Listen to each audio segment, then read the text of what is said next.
Hey guys, this is Jess of Lustrous Plans. Welcome back to my YouTube channel, or welcome if this is your first time. Today I'm going to be showing you my weekly spread from, I believe, Valentine's week in my Nisha Fernando Journey Planner. I'm using the Pretty Pink Co. I Fell in Love collection. It's a fun little fun that she used for her title, but it is obviously like Paris themed and very romantic.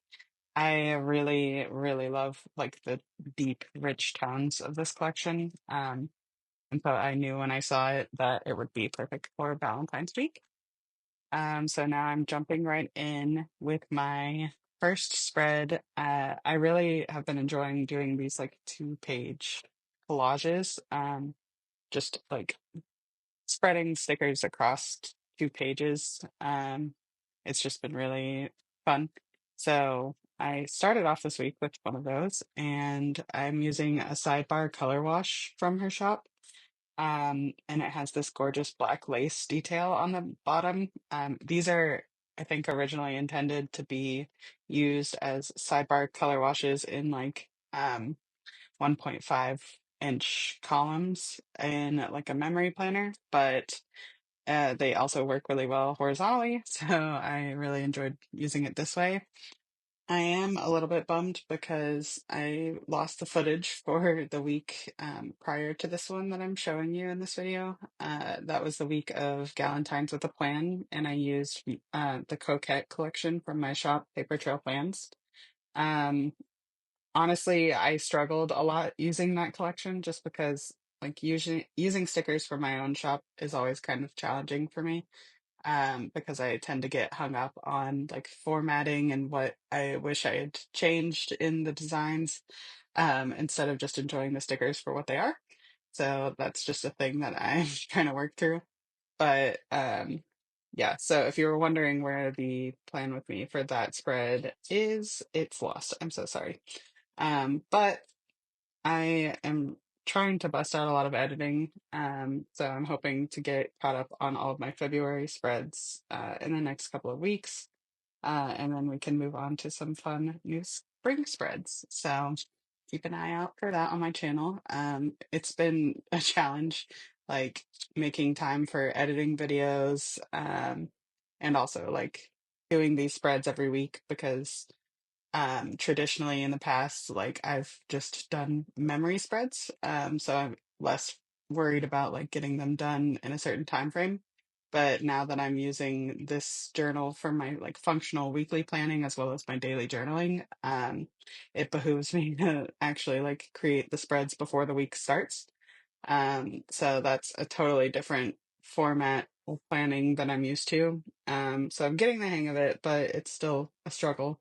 Like if I don't do it the weekend before the upcoming week in my journal, then it kind of throws off my whole week because I don't like writing in the journal if there aren't stickers.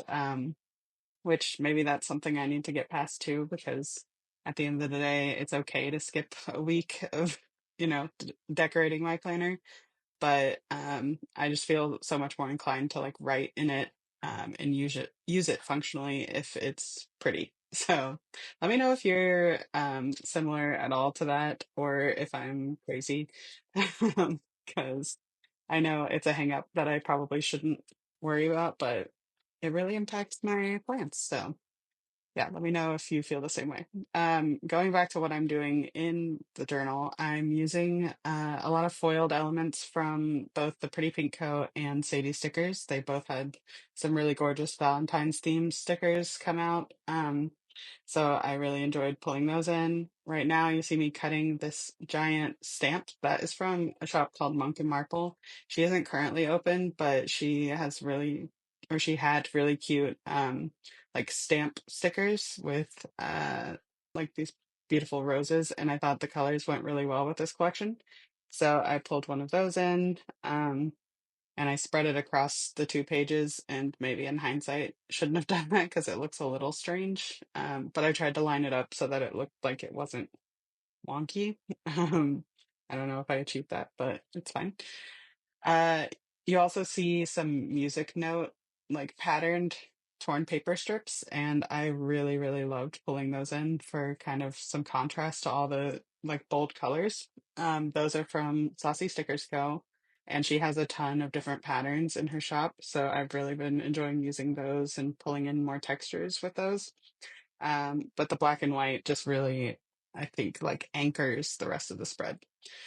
These ribbons are from Sadie Stickers. She had them in her, I want to say 2023 um, Advent, and they were really, really fun. And so I thought the gray and the pink both went really well with this spread. Something very exciting is that she brought a lot of other colors to her shop recently. So if you like these ribbon stickers, definitely check out her website because she just added like some greens and blues and more like shades of pink and purple. So there's a lot to offer as far as colors. So highly recommend checking those out. I'm also using a lot of these wine stain stickers from Sadie Stickers. Shout out to Chanel of Coco Lux Designs for putting me onto these. They're so cool. So Sadie Stickers also has like coffee rings, but I love that she offers these wine stain rings too, because obviously the colors go perfectly with this spread. But it's just kind of, like a romantic vibe in and of itself. Just, I don't know, just the wine stains versus coffee stains. Um, so I really loved pulling those in. Also, this foiled sampler from the Pretty Pink Co. that coordinated with this collection might be my favorite foiled sampler I've ever used from her shop. Something about all the deco on there is just stunning. Every single clip art piece is just so pretty. So, um, yeah, I feel like I'm caught up to what's going on in the spread. So, I think I'm going to answer some more questions that I received on Instagram recently. Thank you to everyone who submitted questions. And as always, you can definitely ask more questions in the comments. I love having something to talk about during these voiceovers, so I really appreciate anything you want me to talk about. So let's get into it. Somebody asked me, am I writing in these spreads that I'm creating, or am I just leaving them blank? And the answer is yes, I am writing in these after the fact, or at least I'm trying to every day. Journaling is definitely a new thing for me, and this format of journal slash planner is also new for me.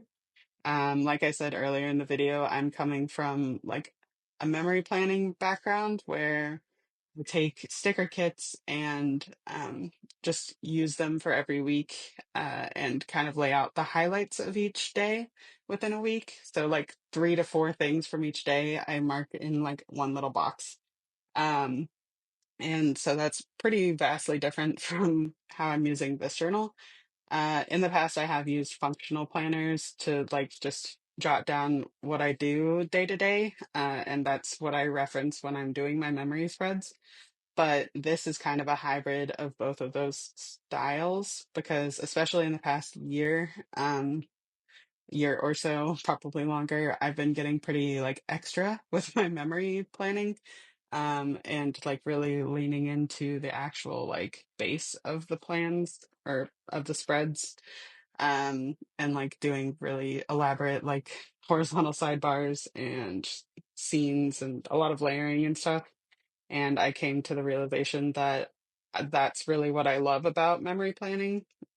Just making those like collages and just having fun with the deco pieces and all that stuff. So um, I kind of like shifted that desire over to a different style planner.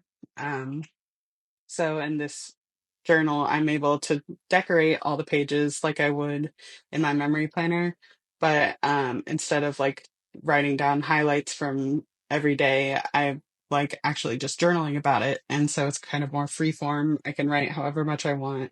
I don't have to worry about laying down like boxes and decorating everything. So yeah, that was a really, really long-winded answer. I'm sorry.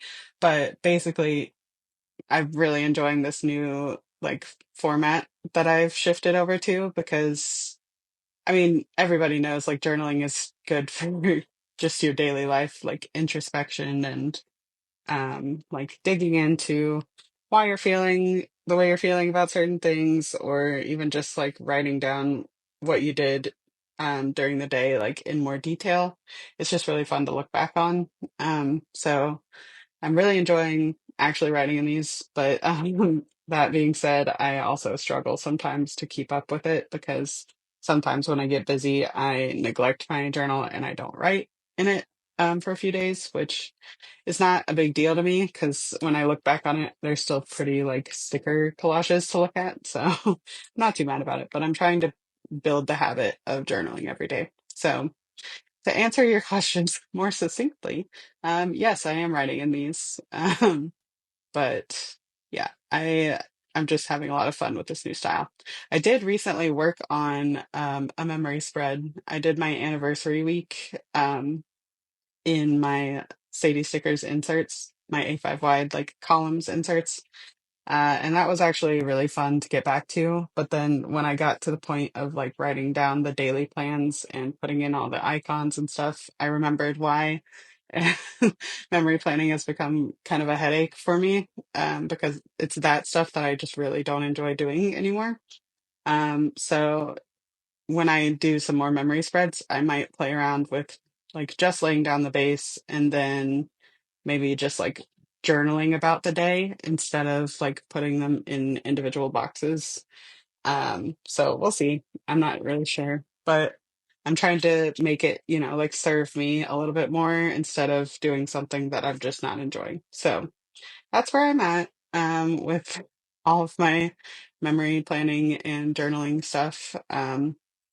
Okay, before I answer another question, let me just catch you up with what I'm doing here real quick. I always want to try using these long, like watercolor swatches from the Pretty Pink Co's decorative kit format in creative ways because they work really well as like bottom mossy, but I also really love the raw edge of like the style. Like it's a little more organic is the word I'm looking for. But that I just like try to find different ways to use them from spread to spread.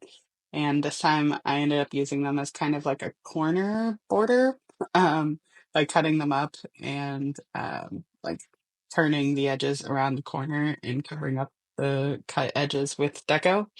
I just really enjoy creating stuff like this with like the illusion of one big sticker by creatively layering other stickers.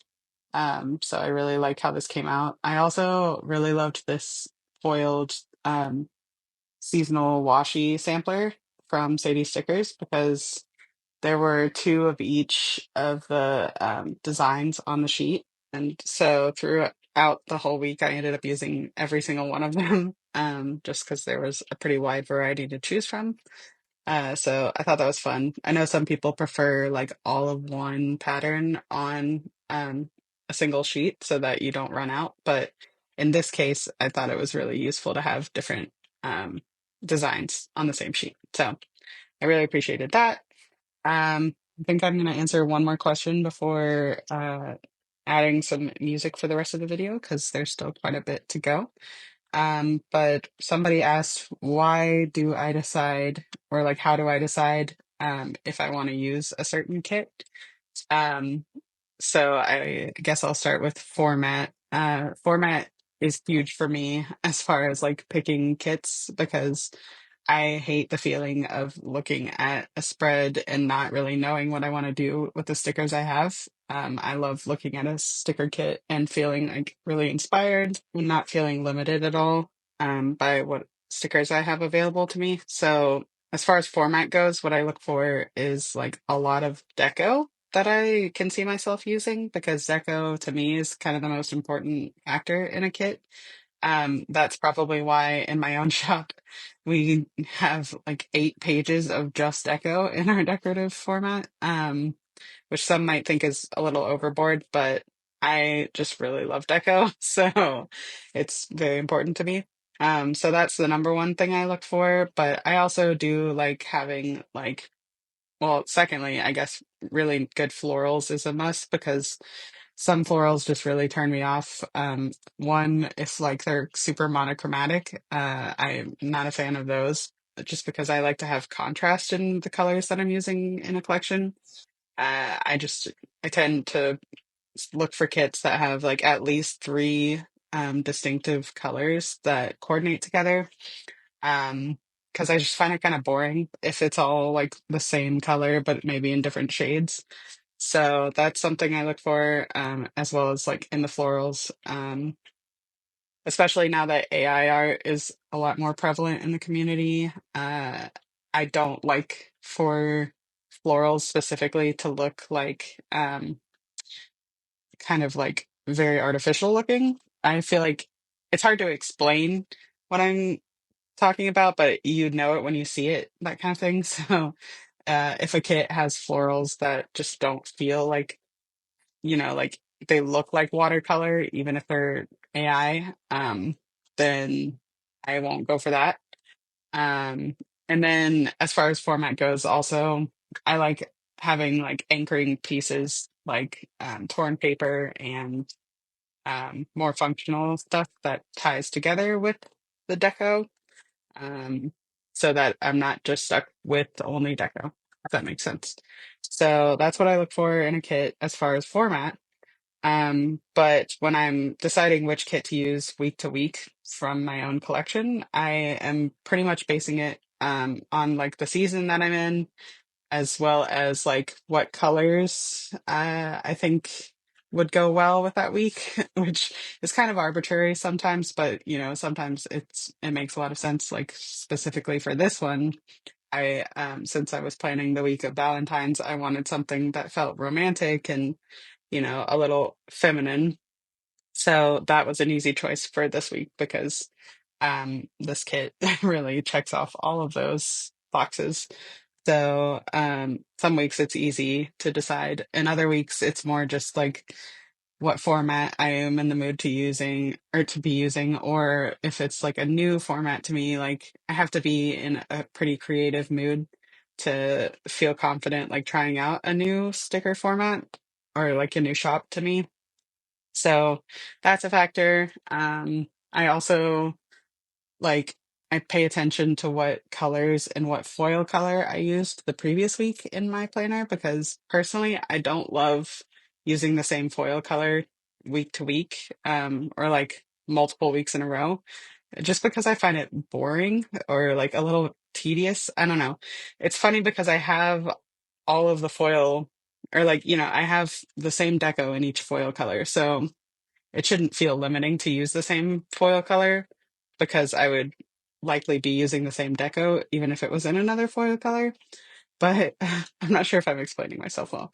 But basically, like, I just like to mix it up with foil color and with like color palettes week to week because I don't like them to be like super similar, like back to back, just to keep things fresh. So that was another very long-winded answer. I hope it answered the actual question because I feel like I kind of got away from it, but that's the factors that I consider when I'm deciding what kit to use. So hopefully that's helpful. But like I said, I am going to end the voiceover here and play some music for the rest of the video. I hope you enjoy this one and let me know if you have any other comments or questions um, below, and I will talk to you in the next video. Bye.